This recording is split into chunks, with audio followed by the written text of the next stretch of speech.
오늘 우리에게 주시는 하나님의 말씀은 잠언 29장 18절 말씀입니다. 제 성경으로는 구약의 943쪽에 있습니다. 잠언 29장 18절 말씀입니다.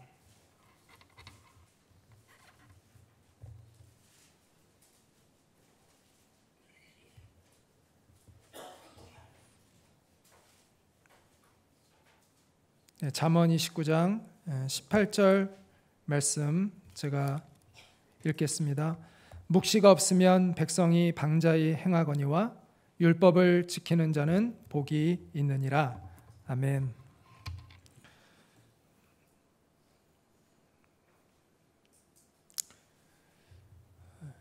네, 오늘 제목은 형용사 안에 담긴 꿈. 도대체 이게 뭘까? 여러분들이 많이 궁금해하셨을 것 같은데 가로로 해서 제가 밑에다가 How to Live의 꿈이라고 이렇게 적어놨죠. 어떻게 사느냐에 대한 꿈에 대한 이야기를 오늘 나누고자 합니다. 제가 2014년 전에는 교회 담임 목사가 언젠가는 돼야지라는 그런 꿈이 있었습니다. 근데 2014년 이후에는 제가 그 꿈을 내려놓았는데요. 그 전에 저에게 누가 당신의 꿈이 무엇입니까? 라고 물으면 저는 이렇게 대답을 했을 것입니다. 좋은 목사, 아름다운 교회가 나의 꿈입니다. 라고 이야기했을 것입니다. 여기 보면 명사가 2개 나오고 그다음에 형용사가 2개 나오죠. 네, 명사는 목사와 교회입니다. 그것은 제가 무엇이 되겠다라는 꿈에 대한 이야기를 하고 있습니다. 반면에 좋은과 아름다운이라는 것은 제가 어떻게 살 것인가에 대한 꿈을 거기 표현하고 있다고 말할 수 있습니다. 그래서 우리의 꿈은 무엇이 되겠다는 것과 또 어떻게 살겠다라는 것이 결합되어 있다라고 이야기할 수 있습니다. 저의 당시의 꿈은 한 지역교회를 책임지는 담임 목사가 되는 것이 저의 2014년까지 저의 꿈이었습니다. 그런데 좋은이라는 것은 제가 어떤 목사가 되겠다라는 걸 함축하고 있는 거죠. 그리고 아름다운이라는 것은 제가 이끄는 그 교회가 어떤 가치를 창출해낼 것인가에 대한 꿈들을 담고 있는 그런 표현이라고 할 수 있습니다. 그때 혹시 누가 저에게 그 명사들이 중요하냐, 형용사가 중요하냐, 다시 말해서 지역교회 담임 목사가 되는 게 중요하냐, 좋은인과 아름다운이라는 그러한 그 형용사들이 중요하냐라고 저에게 묻는다면 저는 주저하지 않고 명사가 아니라 형용사라고 대답을 했을 것입니다. 저는 꼭 한 교회를 책임지는 담임 목사가 되지 않아도 좋았습니다. 그리고 실제로 저는 지금까지 그렇게 하지 않았고 2014년도에는 제가 그 꿈을 내려놓았으니까 저는 그게 꼭 되지 않아도 상관없습니다. 그러나 반드시 저는 좋은 하나님의 백성이 되어야 하죠. 좋은 그리스도인이 되어야 하고 또 좋은 목사로서 살아야 하고 또 제가 속한 공동체는 꼭 그것이 지역교회이든 선교단체이든 아니면 기업이든 상관없이 그 공동체는 주님이 보시기에 아름다운 그러한 공동체이어야 한다고 믿습니다. 사실 무엇이 되느냐는 어떻게 사느냐의 부산물이지 그게 목적이 아닙니다. 무엇이 되는가가 중요한 것이 아니다라는 것이죠. 내가 어떻게 살기 위해서 그것을 살기 위해서 가장 좋은 방법으로서 무엇이 되고자 하는 것뿐이지 무엇이 되는 그 자체가 우리의 인생의 중요한 목적은 아니다라는 것입니다. 여러분은 어떤 꿈을 가지고 있습니까? 제가 젊은이들에게 너 꿈이 뭐냐라고 물으면 대부분의 젊은이들이 대부분 꿈을 모르는 친구들이 많아요. 저는 아직 잘 모르겠어요. 이렇게 대답하는 친구들이 많습니다. 근데 또한 어떤 부류들은 대부분 이런 식으로 이야기를 합니다. 저는 뭐 의사가 되는 게 꿈입니다. 저는 뭐 패션 디자이너가 되는 게 꿈입니다. 이런 식으로 이야기를 합니다. 근데 저는 그 이야기를 들으면 약간 좀 서운한 마음이 들어요. 나는 꿈에 대해서 물었는데 그들은 직업에 대한 이야기를 얘기하고 있다는 거죠. 제가 너의 꿈이 뭐냐라고 묻는데 대부분 사람들은 자기의 희망 직업을 이야기한다는 거예요. 꿈은 곧 직업이 아닙니다. 직업은 바뀔 수 있는 거 아닌가요? 의사가 됐다가 또 그 사람이 벤처 사업가가 됐다가 또 나중에 정치가가 되는 그런 사람이 될 수도 있는 거죠. 직업이라는 건 바뀔 수 있습니다.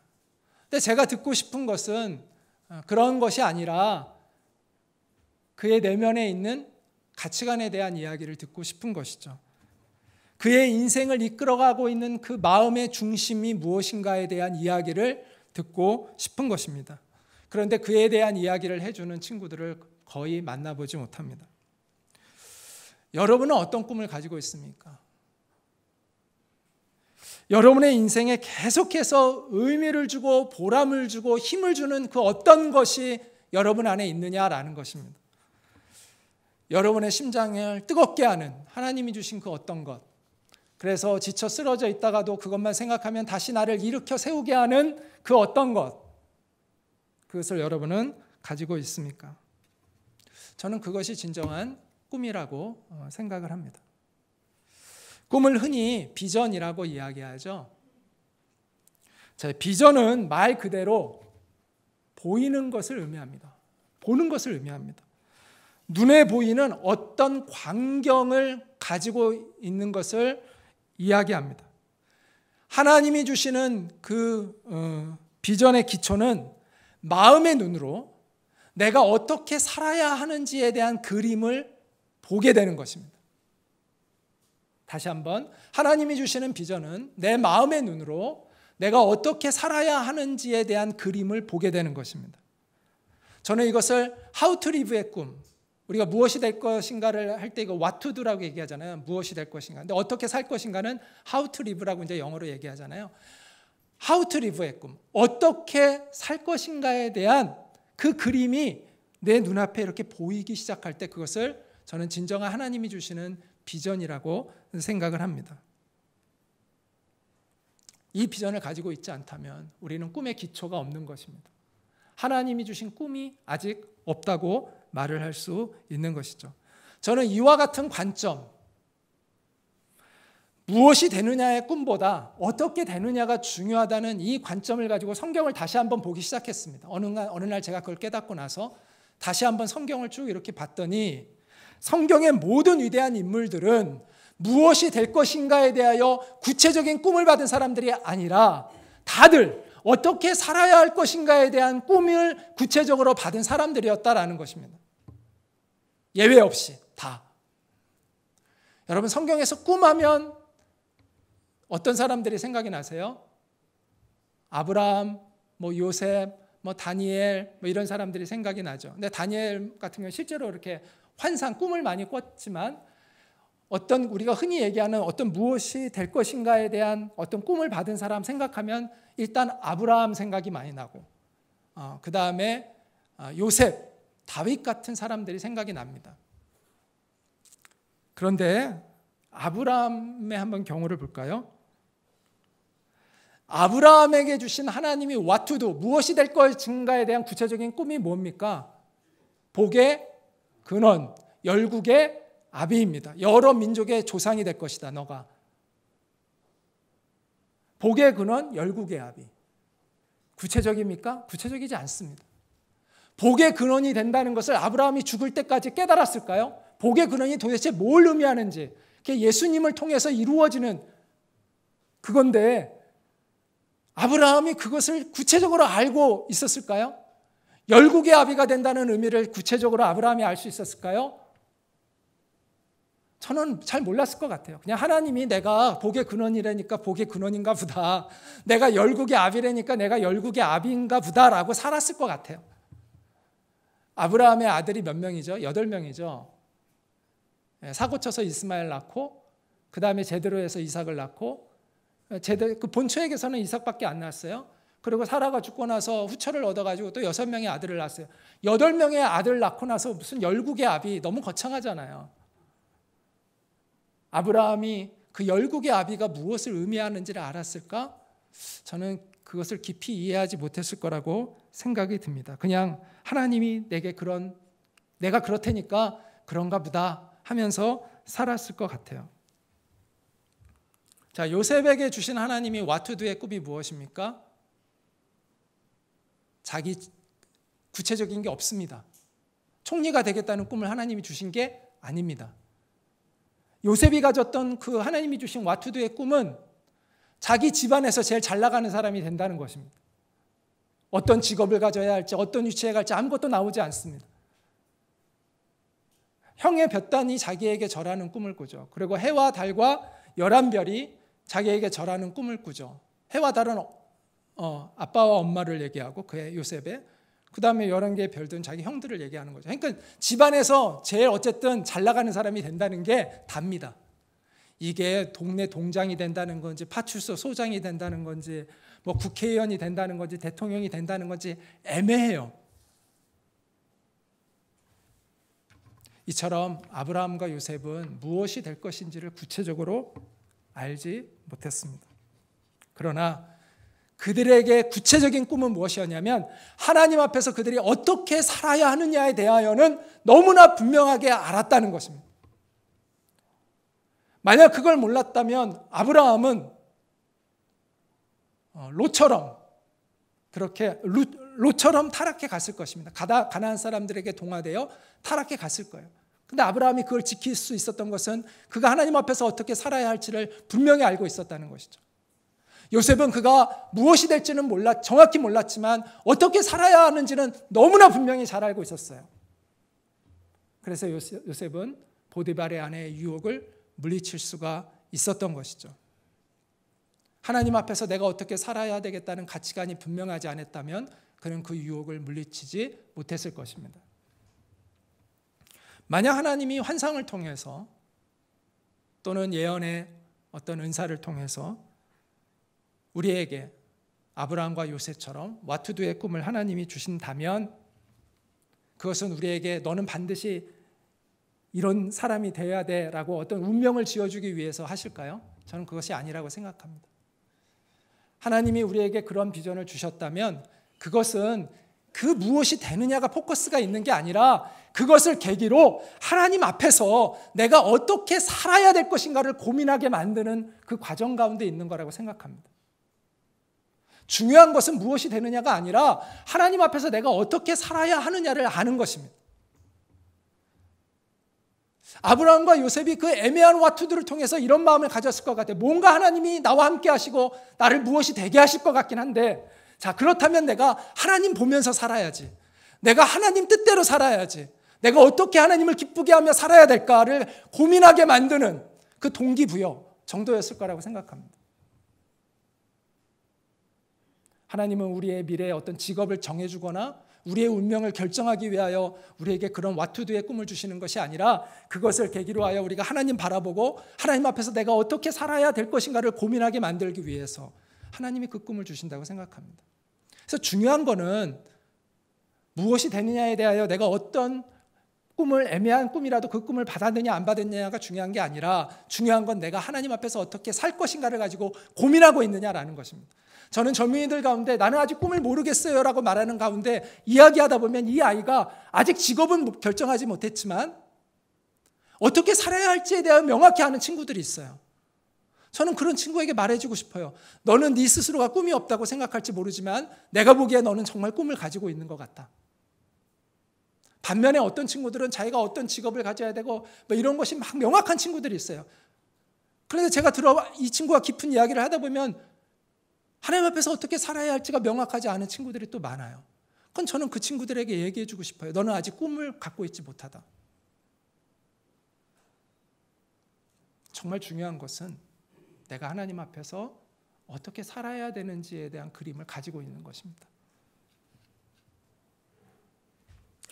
하나님은 우리가 어떻게 살아야 하는지에 대한 꿈을 명확히 하기 이전에 우리를 무엇이 되게 하시지 않습니다.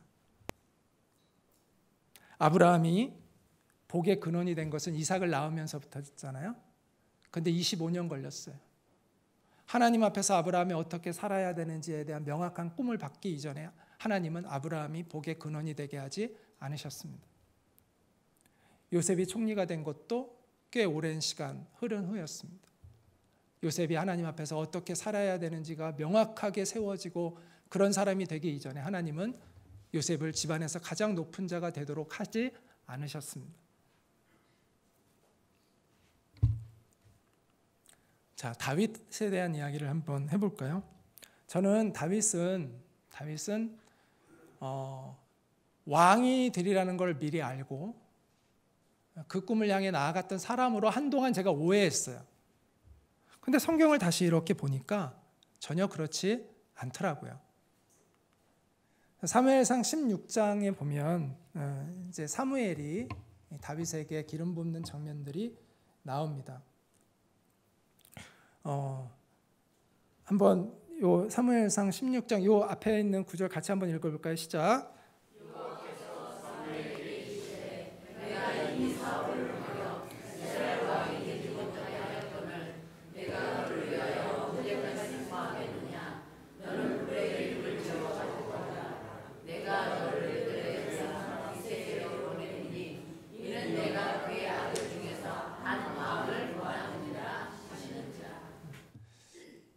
네, 오늘 그 주보 옆에 보면 사무엘상 16장 1절부터 13절이라고 되어 있는데 여기에 지금 잘못 남아 있습니다. 그래서 사무엘상 1장이 남아 있어서 여러분 그거는 놔두시면 되고요. 여기 본문이 사무엘상 16장 1절부터 13절 이걸 보시면 되겠는데요. 제가 그 다음에 읽을게요. 자, 이제 새로 이제 왕을 세우겠다고 하나님이 하십니다. 그래서 이새의 가정에게로 가라고 하시죠. 사무엘이 이르되 내가 어찌 갈 수 있으리까? 사울이 들으면 나를 죽이리이다 하니. 이따가 제가 설명할게요. 여기 이 부분을 여러분 잘 기억하시기 바랍니다. 여호와께서 이르시되 너는 암송아지를 끌고 가서 말하기를 내가 여호와께 제사를 드리러 왔다 하고 이새를 제사에 청하라. 내가 네게 행할 일을 가르치리니 내가 네게 알게 하는 자에게 나를 위하여 기름을 부을지니라. 사무엘이 여호와의 말씀대로 행하여 베들레헴에 이르매 성읍 장로들이 떨며 그를 영접하여 이르되 평강을 위하여 오시나이까 이르되 평강을 위함이니라. 여기 보면 재미있는 건 장로들이 그 사무엘을 맞을 때 굉장히 두려워했다라고 이야기하고 있습니다. 그럼 사무엘이 얘기합니다. 내가 여호와께 제사하러 왔으니 스스로 성결하게 하고 와서 나와 함께 제사하자 하고 이새와 그의 아들들을 성결하게 하고 제사에 청하니라. 여기서 성결이라는 건 예배드리기 전에 몸을 깨끗하게 씻는 정결 예식을 얘기하는 겁니다. 그들이 오매 사무엘이 엘리압을 보고 마음에 이르기를 여호와의 기름 부으실 자가 과연 주님 앞에 있도다 하였더니 여호와께서 사무엘에게 이르시되 그의 용모와 키를 보지 말라. 내가 이미 그를 버렸노라. 내가 보는 것은 사람과 같지 아니하니 사람은 외모를 보거니와 나 여호와는 중심을 보느니라. 이새가 아비나답을 불러 사무엘 앞을 지나가게 하며 사무엘이 이르되 이도 여호와께서 택하지 아니하였느니라 하니 이새가 산마로 지나게 하며 사무엘이 이르되 이도 여호와께서 택하지 아니하셨느니라 하니라. 이새가 그의 아들 7을 다 사무엘 앞으로 지나가게 하나 사무엘이 이새에게 이르되 여호와께서 이들을 택하지 아니하셨느니라 하고 또 사무엘이 이새에게 이르되 네 아들들이 다 여기 있느냐? 이새가 이르되 아직 막내가 남았는데 그는 양을 지키나이다. 사무엘이 이새에게 이르되 사람을 보내어 그를 데려오라. 그가 여기 오기까지는 우리가 식사 자리에 앉지 아니하겠노라. 이에 사람을 보내어 그를 데려오매 그의 빛이 붉고 눈이 빼어나고 얼굴이 아름답더라. 여호와께서 이르시되 이가 그니 일어나 기름을 부으라 하시는지라. 사무엘이 기름 불병을 가져다가 그의 형제 중에서 그에게 부었더니 이날 이후로 다윗이 여호와의 영에게 크게 감동되니라. 사무엘이 떠나서 라마로 가니라. 자, 이스라엘의 첫 번째 왕 사울이죠. 사울은 지난번에 제가 말씀드렸지 처음에는 참 겸손한 사람이었습니다. 그런데 변질되죠. 그래서 하나님이 그를 대신하여 새로운 왕을 뽑기로 합니다. 그래서 사무엘에게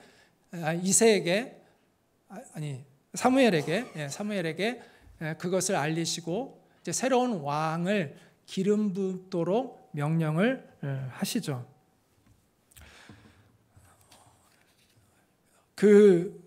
그래서 이제 이 사무엘이 이새의 가정에게 이제 갑니다. 그리고 제사를 드리려고 하니까 너의 아들들을 데리고 오라라고 이야기를 합니다. 사무엘이 맨 처음 본 아들은 큰아들 엘리압이죠. 근데 엘리압이 보니까 체격도 크고 또 준수하게 생기니까 사무엘이 이 친구가 그 친구인가 보다라고 했는데 하나님이 그가 아니다라고 하시면서 하신 말씀이 뭐죠? 나는 외모를 보지 않고 그 중심을 본다라고 합니다. 그런데 7명의 아들이 다 지나가는데 아무도 없어요. 그러니까 이상해서 당신의 아들이 이게 답니까? 한 명이 있는데 아직 양치러 아직 안 돌아오고 있습니다. 그 친구를 빨리 데리고 와라. 내가 그 친구가 올 때까지 자리에 앉지 않겠다. 그래서 데리고 와요. 그 순간 하나님께서 바로 이 친구다라고 해서 사무엘이 여기서 기름을 붓습니다. 자, 여러분에게 질문하고 싶은 이 질문은 뭐냐면 사무엘이 왕으로 기름을 부었잖아요. 이 기름 부음이 왕으로 기름 부음인지를 사람들이 알았을까요? 몰랐을까요? 몰랐다라는 것입니다.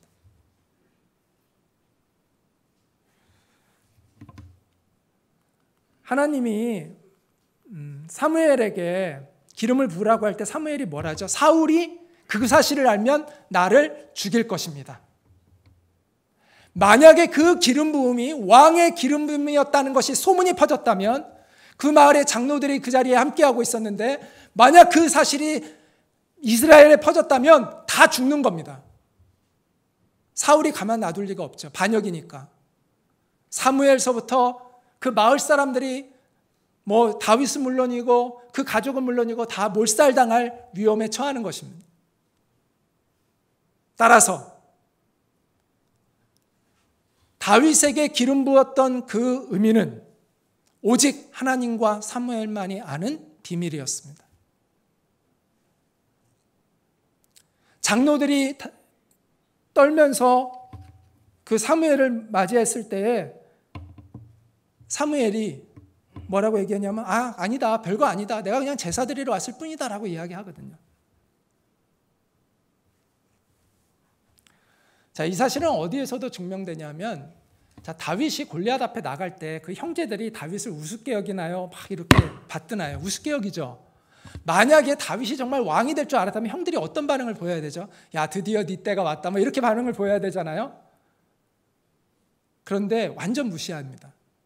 그 얘기는 무슨 얘기예요? 형제들도 아무도 다윗이 왕이 될 거를 알지 못했다, 상상도 못했다라는 것을 반증하고 있는 것이죠. 자, 그러면 다윗은 언제서야 왕이 되는 걸 알았을까요? 재미있는 것은요, 다윗이요, 왕이 될 걸 확신했던 건 다윗이 아니라 사울이었습니다. 다윗은 사울에게 쫓겨다닐 때 늘 억울한 마음이 많았어요. 그래서 나는 당신의 자리를 한 번도 노린 적이 없는데 왜 나를 이렇게 죽이려고 합니까? 늘 그게 다윗의 하소연이에요. 다윗은 실제로 자기가 왕이 되려는 걸 꿈꿨던 사람이 아닙니다. 자기가 왕이 되려는 걸 상상조차 못하고 있던 사람이었어요. 물론 나중에는 한참 후에는 그도 자기가 왕이 될 거라는 걸 감지했겠지만 상당 기간 그는 그것을 알지 못했습니다. 사울에게 오랫동안 쫓겨다닐 때에도. 그런데 재미있는 것은 다윗이 왕이 된 것을 선포하고 확증한 사람이 누구냐면 사울입니다. 사울이요, 그 다윗을 막 죽이려고 쫓아다니다가 다윗이 몰래 숨어있던 그 동굴에 가서 대변을 봐요. 근데 다윗이 거기서 뒤에 숨어있다가 죽일 수 있음에도 불구하고 죽이지 않고 그의 옷자락만 이렇게 베내죠. 사울은 그걸 알지 못하고 그냥 동굴에서 일 보고 그냥 밖으로 나가고 있는데 다윗이 큰 소리로 사울을 불러 외칩니다. 그래서 사울이 깜짝 놀라가지고 다윗을 보니까 다윗이 자기의 그 벤 옷자락을 들고 서 있는 거예요. 그러면서 다윗이 뭐라고 얘기하죠? 나는 이처럼 당신을 죽일 수 있음에도 불구하고 나는 당신을 죽이지 않는다. 당신은 나를 반역자로 알고 사람들이 내가 당신의 자리를 뺏을 것처럼 모함하는 사람들이 있는데 나는 그런 마음이 정말 없는 사람이다라고 이제 증명을 하죠. 그러니까 사울이 거기서 막 눈물을 흘리면서 회개를 합니다. 내가 잘못했다. 그런데 재미있는 건 그때 뭐라고 사울이 외치냐면 네가 반드시 왕이 될 것이다 라고 자기가 선포를 해요. 그러면서 재미있는 건 나중에 네가 왕이 되면 우리 아들들 죽이지 말고 잘 네가 좀 보살펴줘라 하는 얘기까지 합니다. 그러고 나서는 또 헷가닥해가지고 또 막 죽이러 다니고 이제 이러지만 어쨌든 그런 일이 일어나요. 재미있죠.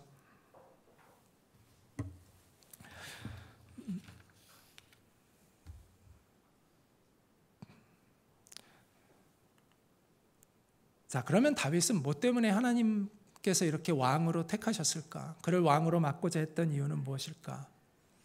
성경에 보면 사울 왕의 변질 이후에 하나님께서 이 다윗을 택하기 전에 사무엘에게 이런 말씀합니다. 사무엘이 사울에게 찾아가서 이렇게 이야기합니다. 여호와께서 왕에게 명령하신 바를, 여기서 왕은 사울 왕을 얘기합니다.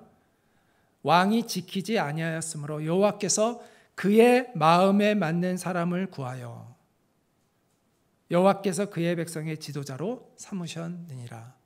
자, 다윗은 그럼 하나님의 마음에 어떤 사람이에요? 맞는 사람. 우리가 흔히 하나님의 마음에 합한 사람이라고 이야기를 합니다. 하나님의 마음에 기쁨을 주는 사람이었다라는 거예요, 다윗이. 그리고 아까 사무엘상 16장에 보더라도 엘리압을 사무엘이 기름 부으려고 할 때, 큰형 엘리압을 기름 부으려고 할 때 그걸 말리시면서 하나님이 하신 말씀은 사람은 외모를 보거니와 여호와는 중심을 보느니라 라고 이야기했습니다. 자, 하나님의 마음에 합한 사람이 된다는 것, 그 중심이 하나님을 향하여 있다라는 것, 이거는 무엇을 의미하는 걸까요? 바로 그의 가치관과 삶의 태도에 대한 이야기입니다.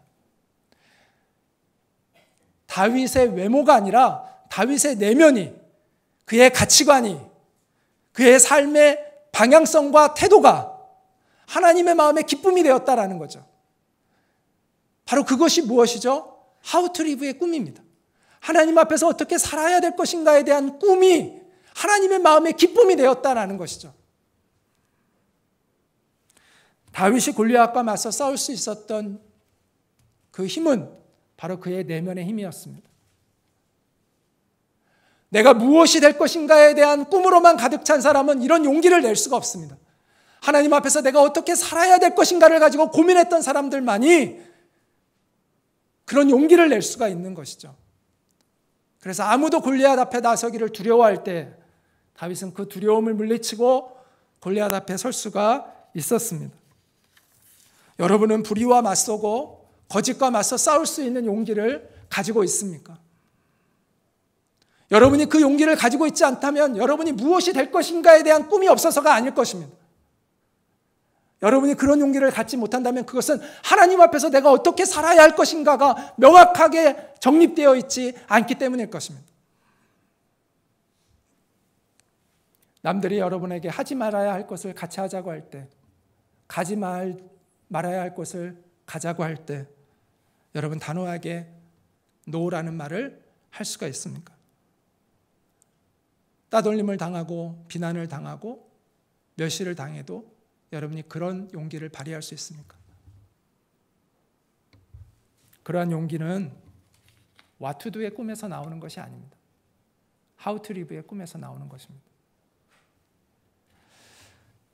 세상에서 가르치는 자기 개발과 성경에서 가르치는 자기 개발은 차원이 다릅니다. 세상에서 가르치는 자기 개발은 자기가 원하는 목표를 스스로 설정하게 하고 그 목표를 달성해 가는 것을 얘기합니다. 특히 무엇이 될 것인지에 대한 목표를 세우게 하죠. 나는 어떤 사람이 될, 어떤 직업을 가지고 어떤 성취를 할 거야를 설정하게 하고 그것을 향하여 가서 그것을 목표를 달성하게 하는 것이 세상에서 얘기하는 자기 개발입니다. 그러나 성경이 얘기하는 자기 개발은 차원이 다릅니다. 성경에서 가장 중요하게 여기는 자기 개발이라는 건 우리의 마음을 하나님의 마음에 합한 사람이 되게 하는 것입니다. 그리고 하나님의 뜻을 이루어가는 사람이 되게 하는 것입니다. 여러분 공병호라는 분을 아시나요? 이분은 자기 개발의 전문가로 아주 유명했던 분이고 자기 개발 서적을 100권 이상 냈던 분입니다. 경제학 박사이기도 하고요. 공병호 경영연구소를 설립해서 많은 기업에서 강의를 했던 그러한 분입니다. 그런데 이분이 2014년도에 공병호의 성경 공부라는 책을 냈어요. 자기가 신앙생활을 해왔는데 그렇게 막 열심히 있는 신앙인은 아니었는데 어떤 계기를 통해서 그가 성경을 좀 깊이 보게 되었고 또 공병호가 만난 예수님이라는 책도 최근에는 나온 것 같아요. 근데 이분이 인터뷰에서 이런 내용의 이야기를 하는 것을 제가 이렇게 봤습니다. 기자가 자기 개발의 전도사로 불리셨던 분인데 이 책을 자기 개발에 대한 자기 부정 내지는 한계 시인으로 봐도 될까요? 하니까 자기 개발에는 기본적 테크닉이나 툴이 있습니다. 하지만 펀더멘탈이 약하면, 기초가 약하면 그 위에 쌓은 테크닉이나 툴이 흔들리지 않겠습니까? 그 펀더멘탈이 바로 신앙입니다. 이렇게 대답을 하더라고요. 또 성경에서 말하는 자기 개발과 소장님이 외쳐오신 자기 개발은 다르지 않나요? 물론 크게 다릅니다. 보통 자기 개발서는 can do spirit, 나는 할 수 있다 라고 말하죠. 그런데 성경에서는 하나님의 도우심으로 이루어가는 것이지요. 굉장히 큰 접근 차이입니다. 이렇게도 이야기했고요. 또 신자의 길에는 행복만 있지 않습니다. 고난이 오고 손해를 볼 수도 있는데 책을 내신 것은 각오가 돼 있다는 말씀이신가요? 라고 했더니 예수를 믿는다는 것은 그저 잘 먹고 잘 사는 차원이 아닙니다. 한 집안에 영원히 썩지 않는 소금을 제공하는 일입니다. 인생의 수준을 한 단계 끌어올리는 일이지요. 성경은 어떻게 살아야 할지 절대적인 기준을 제공합니다. 이는 하버드대, 예일대 간다고 할 수 있는 게 아닙니다. 우리는 성경적인 자기개발을 해야 합니다. 성경적 자기개발의 기초라는 것은 하나님 앞에서 어떻게 살아야 되느냐에 대한 꿈을 갖는 것입니다. 내가 하나님 앞에서 어떻게 살아야 되는지에 대한 꿈이 명확하잖아요. 그럼 그 꿈을 가지고 가면 하나님께서 때가 되면 무엇이 되어야 하는지를 알려주세요. 내가 하나님 앞에서 어떻게 살아야 되는지를 가지고 고민하면 하나님께서 때가 되면 내가 무엇이 되어야 할지를 알려주세요. 그럼 그것이 무엇이 되냐면 우리의 사명이 되는 것입니다. 그걸 우리는 사명이라고 말합니다. 그래서 성경에서 말하는 성공이란 우리의 사명을 깨닫고 그 사명을 완수하는 사람이 되는 것을 의미합니다.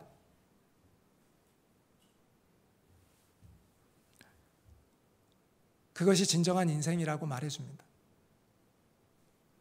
그러므로 우리는 다윗처럼 하나님의 마음에 합한 사람이 되는 것이 먼저입니다.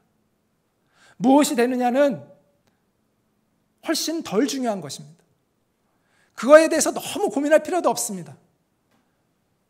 때가 되면 하나님이 알려주실 것이고 어떤 경우에는 안 알려주시고 그냥 뭐가 되게 하실 수 있어요.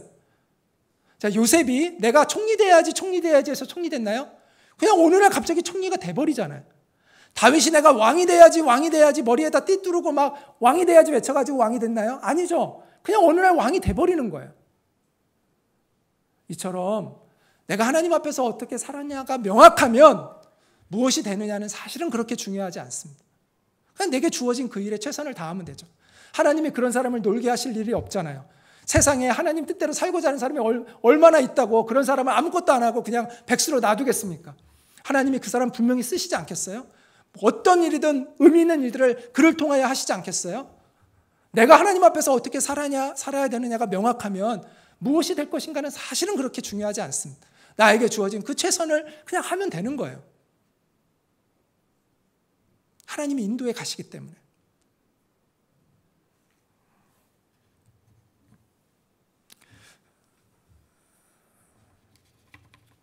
자, 그렇다면 우리는 어떻게 하나님이 주시는 이 How to Live의 꿈을 가질 수 있을까? 그 꿈을 키우는 방법은 무엇일까? 그것은 바로 하나님의 말씀을 내 가슴에 심는 것입니다.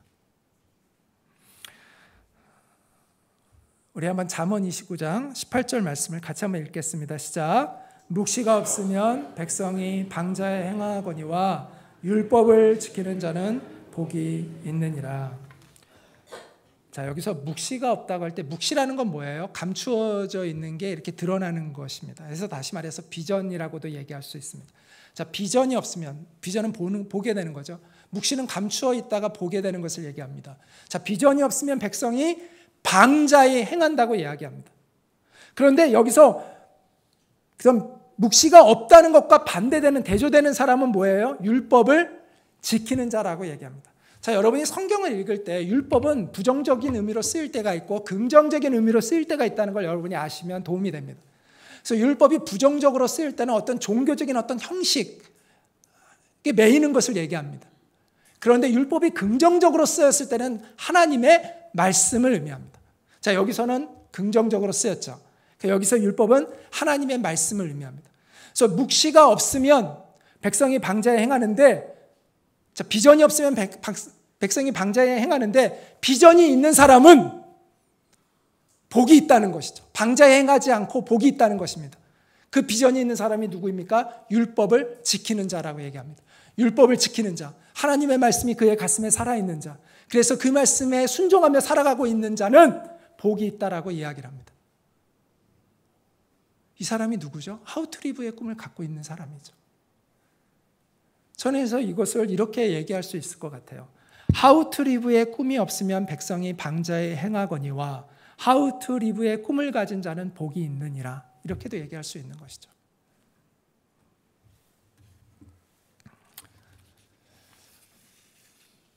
여러분, 무엇이 되고자 하는 사람이 없기 때문에 나라가 망하고 교회가 어렵고 가정이 무너지는 것이 아닙니다.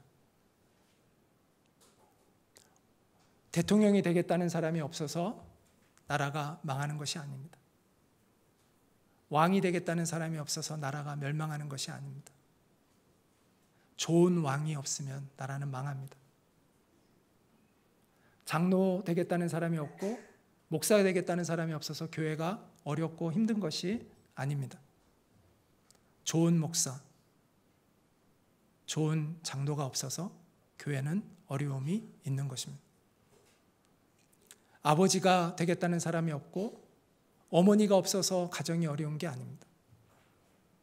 좋은 아버지, 좋은 어머니가 없어서 가정이 무너지는 것입니다. 그렇기 때문에 우리가 반드시 품어야 할 비전은, 우리 주님 앞에서 품어야 할 비전은 무엇이 되겠다는 것이 아니라 하나님 앞에서 어떻게 살 것인가에 대한 그 비전입니다. 우리가 하나님 앞에서 합당한, 마음에 합한 사람이 되어야 합니다. 그 진정한 비전을 갖는 여러분이 되시기를 바랍니다. 어떤 어려움이 와도 내가 주님의 편에 당당히 서기로 결단하는 여러분이 되시기를 바랍니다. 그런 비전을 가진 사람이 하나님의 백성입니다. 그리고 그 하나님의 백성을 통해서 하나님께서는 이 땅에 당신의 뜻을 이루어 나가십니다.